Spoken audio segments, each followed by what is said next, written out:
Hello, this is Palico Padge and welcome back to another Sleepy Sunday episode with the game ICY Frostbite Edition. In the last episode we have been given 3 tasks. We need to visit these 2 little camps set up right before us, and we also need to go over to the white people and see if that arsehole which we had to kill in the last episode is just one of few, or whether they are here to cause a bit of a ruckus, in which case we're going to have to deal with them for the Eden. Ideally, I don't want to do that. It would mean that we're going to be upsetting good old Geneve, which has been very good to us so far. So I'm hoping it was just a one-off, but I guess we'll have to go and see. The thing is, that is all the way down here, south of where we are. So I'm thinking we hit that first, do a bit of scavenging on the way, and on the way back up to tell the big boss man what's going on, we can hit the 2 camps and see what's going on there.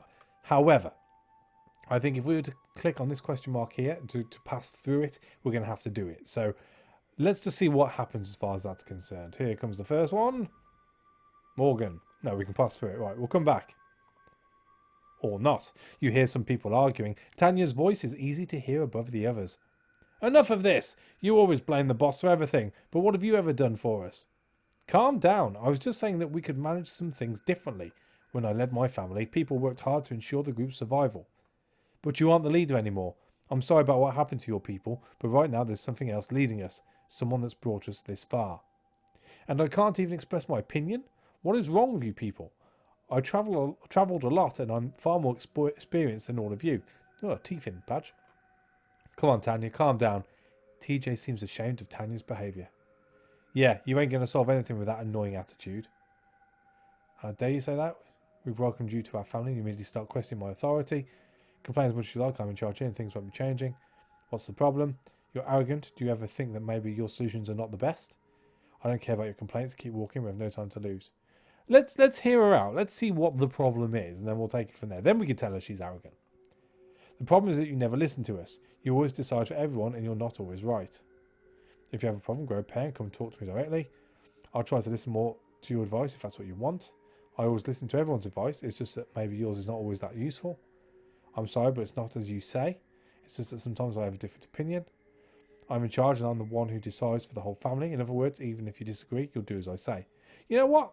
Grow a pair. If you have a problem, grow a pair.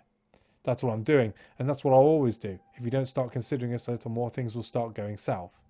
Tanya's red in the face, yet the discussions seem over. Everyone starts walking again, but there is still some tension left in the air. Well, no, if you're bitching to other people, you're not coming to me, are you? It's simple. You got a problem, come see me about it. If you want to leave, go. I don't care.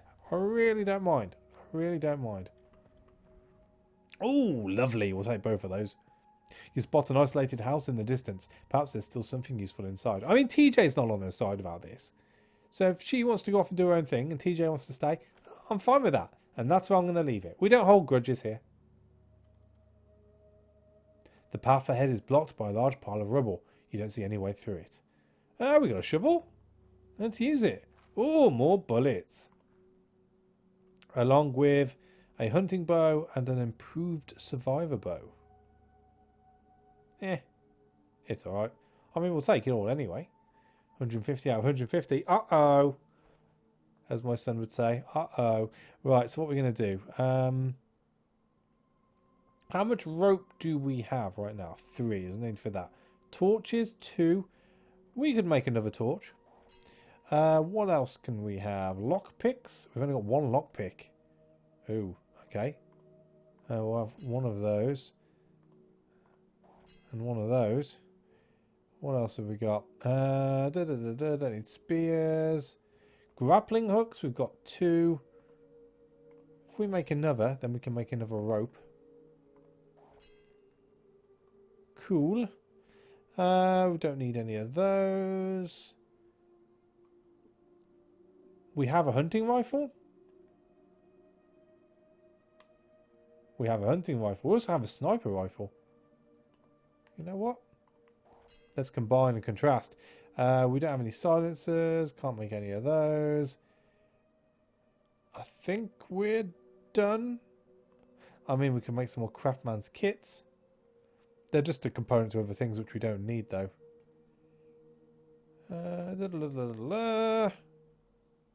Oh. Intimidating. Scout survivor armor. I mean, what one more scout survivor armor wouldn't go amiss, I don't think. I could take some of that armor off someone. What the hell is this? Heavy survivor armor. How did we make that? Don't think we've come across that one yet. That's alright. That's alright. Do I want to have another maneuver? Do I want another maneuver? You've got one. We've got quite a few maneuvers anyway. No, we're good. We're good. That's fine. We've freed up a bit of space. Onto the isolated farm. You spot an old farmhouse, untouched and far away from the roads. It looks like a good place to scavenge through. And we get a sturdy chest while looking around. It's locked and you can't open it with your bare hands. Good thing we just made a lockpick. You managed to open it and we've found an axe. Good. Ironically, the thing we could have used to have got into it. There's a few more bullets there. Let's take it, see how much we weigh. Bang on 150. Alright. I mean, we could probably craft a few more lockpicks. So, let's make... Oh, just the one lockpick, mind. I don't think there's anything else I can make which I would class as useful. I mean, if I made survivor clothes, I could always trade them in. Let's make... Because again, we're beyond this part now. And we're holding on to it for nothing. So let's do 2 of those.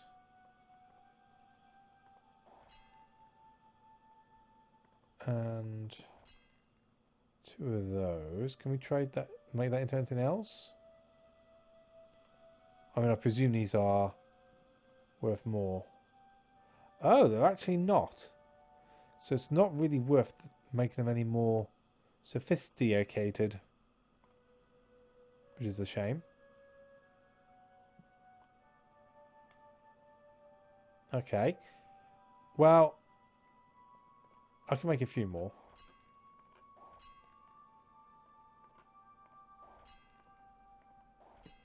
There we go. Freed up 9. We've got stuff to sell. Stuff to sell. We need to start trading. That's what we need to do. What do I want? I want to take the leather. Not worried about the gun parts or the fur. Or maybe a little bit of the fur. Yeah, that'll do. Yes. Right, on to the next. Temple. Oh, we've got 2. The inner temple or the hall. Wow, it's a bit rude to go walking in someone's inner temple without being invited. So let's get to the hall first.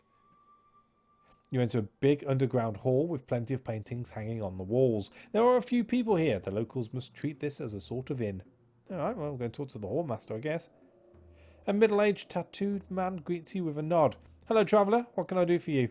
Is there something you need? I find it ironic that they go about walking around in the nud out in the middle of the wasteland, yet when they're in the cave, sheltered, one could say, he's got a fur coat on. But we won't judge him for it. Let's ask some questions. Feel free to ask, traveller. Do they have jobs? I'm sure the other patrons will have something for you to do, but don't expect to be rewarded with bullets. We don't use them. I'm a trader, so I have a bunch, but most of my brethren prefer to barter for other things when they have to trade with people like you. That's cool. I dig that. I'd like to know more about you, the white people. Well, what can I say? We seem different from you, but we're just people that have embraced a new, better way of life. While you struggle every day to live in this frozen world, we've adapted to its rules and discovered a whole new range of possibilities.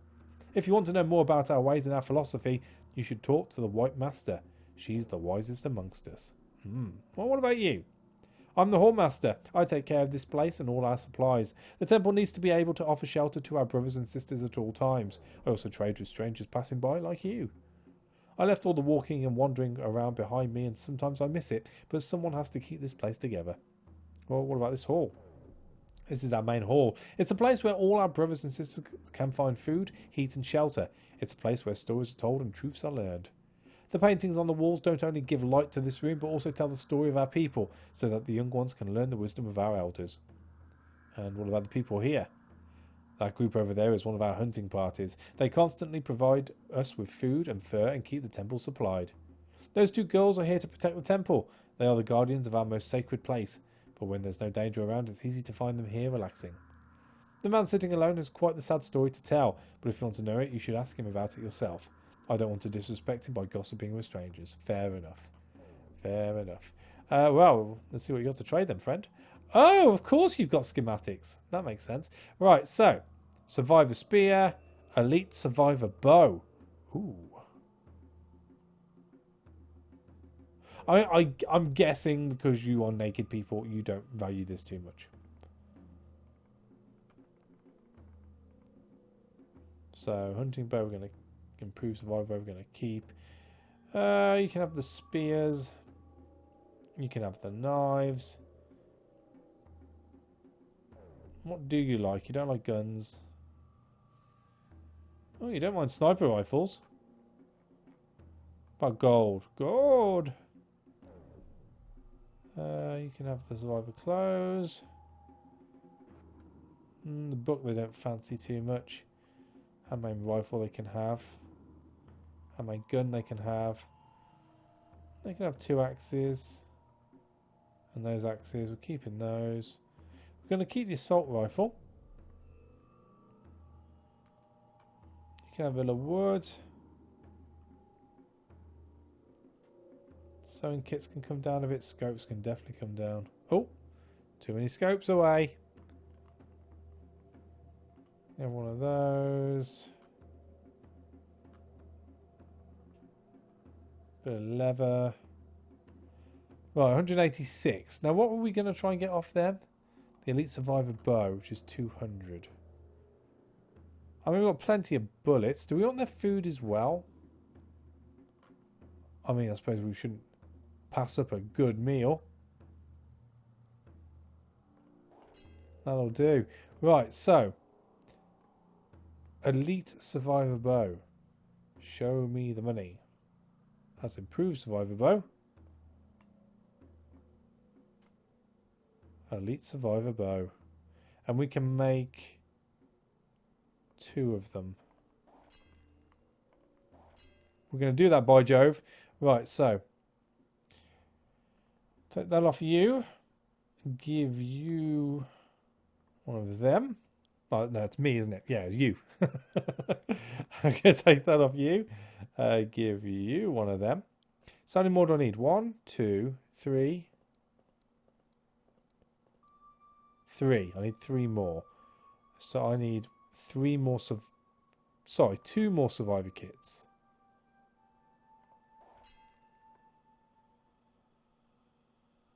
No, I need 1 more survivor kit. Right, okay, so... Is that right? No, I need 2 more survivor kits. Where's my survivor kit? Right. Oh, I need chemicals. Bugger. Alright. Alright, well, we'll just play it as is. So, gold. Gold. Demetra, you've been good to me. You can have one of those. And the rest will just have to wait. Which is fine by me. We've also freed up a bit of space, which is all good in the hood. Who else is here? Let's talk to the lonely man. The man seems to be at least 30 years old. It looks like he's trying to drown his sorrows in a wooden cup full of liquor. What do you want, travellers? You don't seem too happy. You really want to know why? I joined the white people 3 months ago, but no one cares about me. They think I'm weak, a loser who joined only for the food and warmth. I tried everything to get some respect, but all I managed was get things worse. But all I managed was getting things worse. I guess that's supposed to be. I need to do something about it, but I would need help with that, and no one is willing to help me. Can we help you? Well, he stares at you and your companions before speaking again. I guess you could help me. You all seem fairly experienced. I can give you some stuff for your trouble. I hid all my old things in the woods, you know, in case I change my mind. I don't need that equipment anymore, but I must find a way to earn some respect. I found a bunker not too far from here, full of ancient stuff. I think that destroying it and its content could really be the sort of thing that would make everyone respect me. Are you serious? How do you intend to destroy it without using explosives or other sinful measures? It would appear as an impossible task, but here's how my plan becomes even smarter. He smiles and nods. Smarter than idiotic is still pretty stupid. The building was already damaged years ago. Someone used timber to support the old structure, so a simple fire should do the job. You want to earn respect by destroying buildings? Sure, they will all recognise that I fully embraced their creed and forgot about my old life, and they will appreciate the effort I put into destroying such sinful legacy. Geneve rolls her eyes. Yeah, wrecking old buildings. That's exactly the foundation of our beliefs. Alright then, let's do it. I will need some time to set up a fire large enough to weaken the building and destroy it. I need someone to cover me in case the flames lure any trouble to it. I will depart immediately. I will recover my old gear and then meet you near the bunker. The strange man goes away with incredible haste. Alright, well, we're doing that, I guess. Approach the two talking girls. Please, stranger, leave us alone. We have important matters to discuss. Don't take it the wrong way. It's just private stuff that we'd rather keep between ourselves. Okie dokie. I'm guessing we're going to try the inner temple then. You enter the inner temple, a massive underground hall illuminated by the same substance that the white people tattoo on their skin. A woman with a strange headdress and a wooden rod approaches you. Welcome to the inner temple, travellers. And welcome back to you, Geneve. I'm glad to see that you have brought strangers with you. We will show them how the world looks through our eyes. She looks mental. Let's just keep them away from the most fanatical priests, Master. I wouldn't want them to think that we're just a bunch of lunatics. Also, after you're done with them, there's something we must discuss about the task you gave me. I can understand how the most zealous amongst us can be insistent, but at least they understand our principles of non-violence. But let us forget about this trivial matter and give a proper welcome to the guests you have brought to our sacred temple. I am the White Master. This is the name the mother gave me when I accepted her call as first of her priests. My old name, my old self, those things are no longer. But please feel free to talk to me. I am sure you must be all so full of questions and thoughts about what you see around you. Yeah. Let us say that we, the white people, travel a lot around the Vale and even outside of it. We quickly learned of the existence of the Eden, this relic of the past way of life that we are trying to reject. We believe that the ancients were punished for their sins, therefore we must abandon their ways if we want to survive. Nature, our mother, gave us a gift to survive in this new cold world, and with this gift, we no longer need to stick to the sinful ancient ways to survive. We can create new ways, honourable ways. We will not attack the Eden. We are not savages who do not value human life, but we do not want the Eden's influence to spread either. Let me tell you about our ways, our beliefs, our knowledge. I will show you why the ancient world must be forgotten in order to achieve a superior state of being. Alright, keep it short. I'm listening, go ahead. I'm not interested, I won't help you. Oh, we'll listen, why not? I will tell you the story of the white people. More than 50 years ago, a man discovered this cave and the blessed fluid that allowed us to survive in this frozen world. He understood that sinful conduct led the ancients to the apocalypse and brought the great cold upon us. But he also understood that nature, our mother, provided us with a way to survive. The ancients exploited nature, while they should have lived following her rules and respecting her. From that day, the man was known as the prophet, as he saw the truth and devoted himself to sharing this truth with the others. He showed us how to live by the rules of nature and how to survive in the White Wasteland. He taught us a new way of life. That is why the ancient technology and what it represents must be forgotten. Our mother will not allow mankind to abuse her, just like she did not allow the ancients to keep violating her garden. Oh, that sounded naughty. Excuse me. Naughty cough. I know it may sound crazy to you, but consider this. The ancients were unable to survive the apocalypse with their civilization collapsed. And while you are desperately trying to recover something that is already lost forever, we are laying the foundation of a new, better human civilization. Just think about it. I cannot expect you to accept it right now, but if you think about it, you will see the truth behind my words. It's all crap. There's wisdom in your beliefs. I'd be interested in learning more about them. I'll think about it. As you said, it sounds a little strange right now. I think... What do you want me to do? What are you asking for exactly? I suppose that's a fair enough question to ask. To think about what we have to offer. And I'm not talking about a physical reward. I'm talking about your own inner growth. Ask Geneve. She is a wise one and could help you see the truth behind our philosophy. I will leave you now, hoping that you will soon be able to see the wisdom of our ways. Feel free to come back should you need any counsel. The temple hall is empty now and you can't do anything but walk away. Alright, well, I guess we'll go and see where this guy is. Where's he got to? Down the bottom. Nothing worth getting there. We're good on food, we're good on bullets, we're good on health. As instructed by the strange man from the temple, you reach the area where the bunker should be located. The fellow himself is already there, taking a nap beside a tree. He springs to his feet when he sees you. There you are! Come on, let's go! You follow him through the woods until you come across an ancient fortification rising from the earth. The structure is very well hidden. You doubt you could ever find it on your own. Here it is. Ugh! I wish I had some fuel to make this go faster. We have fuel. We could give you some of it. I mean, let him do his work. It's his thing, isn't it? This is for him. Or does it mean that we don't fight as many people if we were to give him fuel? I suppose that's the way to look at it. We won't be hanging around as long. We'll give him a bit of fuel. No, that would be forbidden. This is my rite of passage, friend. It has to be perfect. All right, okay. Don't say I didn't offer. Jerome turns around, points at the man, then taps a finger against his forehead. The tattooed man runs to and fro, hauling dry timber and stashing it around the bunker. Tanya leans against the tree and watches him with a pitying smile.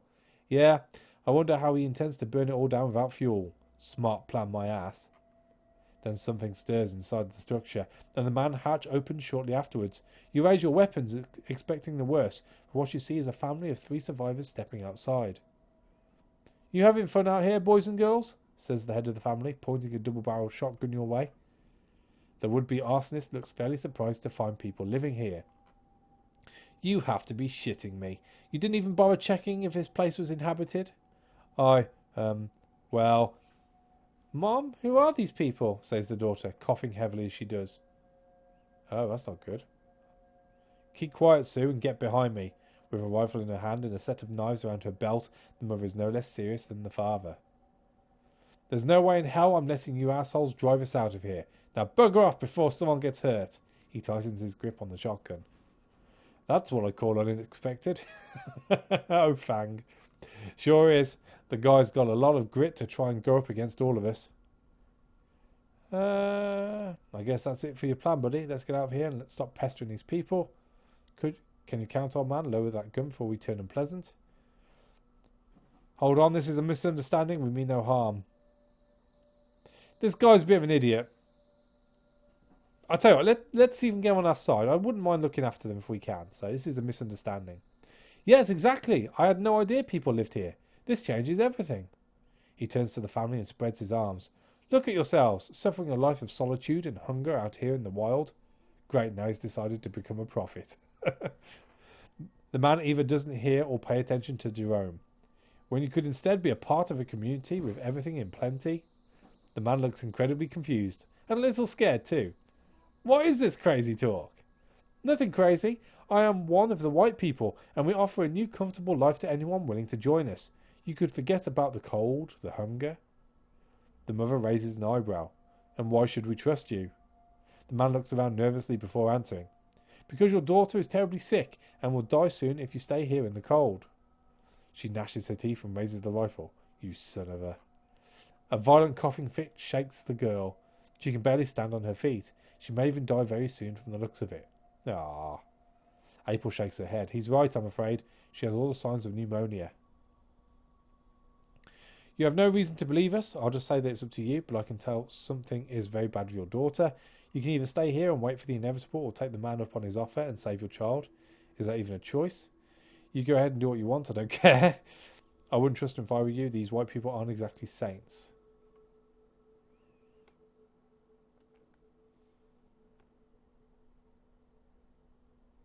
Yeah, let's just say the top one. It's honesty, isn't it? You know, something is wrong with your daughter. And furthermore, we can attest that this is true. The white people would be more than happy to welcome you to their home. The father lowers his gun a bit, but he's still tense. The man might be a fool, but he's right in this. The white people can take care of your daughter and provide you all with shelter. Even if the white people are willing to help you, this man is a fool. Listening to him will only do harm. The choice is yours. You should know what's best for your family.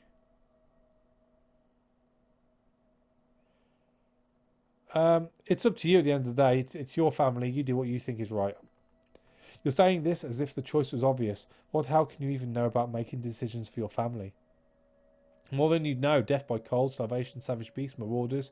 We all know it's not easy to decide for everyone else. Just look at yourself. You're too weak to even decide here and now if you want to see your daughter choke out her own lungs. If you say so, then go ahead and get back in your damn bunker so you can think things through properly. Not that I really care. Actually, I think we may be able to help you. I could get some medicine from a friend of mine. I don't want to see the little girl die. I'm a dad myself. I can't see that. I can't see that. The man just stares at you before replying. What? Really? How? What? No, don't listen to him. You need to come with me and join the white people. The father glares at the tattooed man. We don't need to do anything. We are not going to listen to a madman like you. Just leave us alone and don't come back. Fevered as she is, the girl seems unaware of what's going on around her. Perhaps it's for the best. I don't believe this. The man boils over with frustration and turns to you. It seems like he's completely lost his mind. Once I brought a whole family back to the temple to join us, everyone would finally approve of me. You've ruined everything. Okay, if that's the way you want to play, so be it. He looks at the stacked timber again. I will burn this place down. I will. The sound of a shotgun blast puts a sudden end to the arsonist's speech, sending him blooded to the snow. The woman stares at the corpse from behind two smoking barrels. You will leave us the fuck alone. You mentioned some guy with medication. Were you serious about that? Desperation is written all over his face. Mention Trevor indirectly. He's a doctor and he has plenty of medicine. You might even have something for your daughter. You can't expect us to trust you. You came here with that asshole and now you want us to follow you God knows where. No need to trust anyone. Wait here. Hopefully we'll be back in a few days with the meds you need. The man sighs and lowers his eyes. We won't be moving from here for a while. We can't move when she's so sick. If you're really willing to help us, well, thank you. I don't really know what to say. The man gives you a nod and shuts the door. Then Demtetra speaks up. You were referring to someone in the Eden? I don't think anyone else can cure her. Yes, an old friend of mine who just may be able to help us. There's an old friend of mine, Trevor. He's a doctor. Maybe he has the medicine to kill the girl. There's no harm in saying his name. They don't know him from Adam. So, yeah. If what you say is true, then we better move. We must save the girl. You walk away, leaving behind you the bunker and the dead body. You know what? We didn't need anything off that guy. He was a bit of an arse, so fair enough. You see some other travellers in the distance. They are peaceful and slowly approach you once they realise you're not looking for trouble. Hi there, fellow travellers. Can you help us with a little problem of ours? My name is Nathaniel. I'm the leader of this group. What do you need? How can we help you? Why should we help you? Please leave us and go away. How can we help you? We found a wolf lair not far from here. There's a lot of them, which means a lot of food, but we need some assistance to take them out. With your help, we may be able to handle them and divide the spoils equally. Plenty of food for everyone. I bet I caught your interest. Demtetra approaches you. She's clearly upset for some reason. I have to talk with you. There's something you must... Look who we have here, my old friend Demtetra. How are you, little girl? Despite his words, the man doesn't seem happy to see Demtetra. You notice a big scar over his left eye. I can see with both my eyes, unlike you. I'm only sad to see that she recovered so well. You've never seen Demtetra looking so angry. Yeah, sorry for the bad news, but trust me, now that I found you, you won't get away so easily. Nathaniel seems surprised. What is going on here? Do you know this woman? She's the bitch who took my eye. I've waited for years for this moment to come. Do you people know what you are? What you've done? And what about your people? Do they really know how you got your wound? Do they know that a rapist travels with them? You liar. I was the only one to notice you, the only one to respect you. I'm bugger, I pressed that by mistake. Anyway, you fool, your kindness was nothing more than a desperate lie to try to touch me, to have me. But you couldn't buy my body with empty words, so you tried to take it by force. You said we were together. You said I was the only one that cared for you.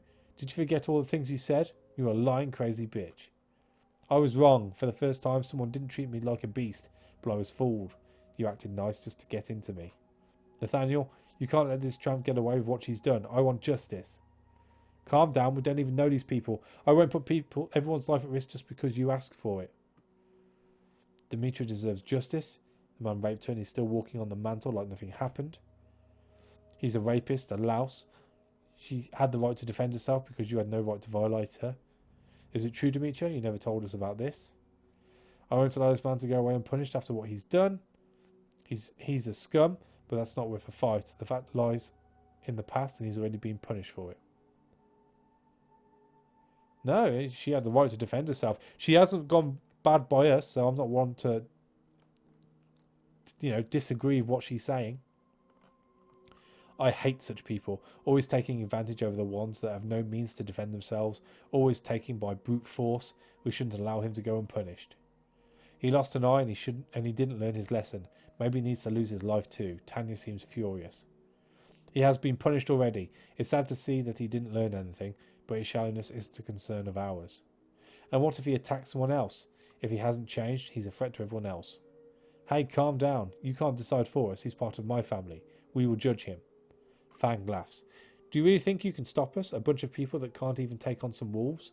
The man is at our mercy, and it's the one supply we are running low on. I'd argue with that. What, Nathaniel? You have to do something. You can't let them kill me. The bitch is a liar. She's got into their minds too. The man looks around, desperately searching for anyone's support. Death. Death is the only sentence for such deeds. Let us take his life. You have no interest in protecting someone as vile as him. He must be punished for what he did. If you're not going to do that, Nathaniel, we will. You're dead meat, you son of a bitch. Your friends can't protect you, and they wouldn't do it anyway because you deserve nothing but death. Calm down, everyone. The fact lies in the past, and this man has already lost an eye. We don't know enough about the whole matter to pass judgment. Speechcraft, I'll kill you with my own hands, and if your friends try to stop me, I'll kill them too. You deserve no mercy, not after what you've done. Killing him is not a solution.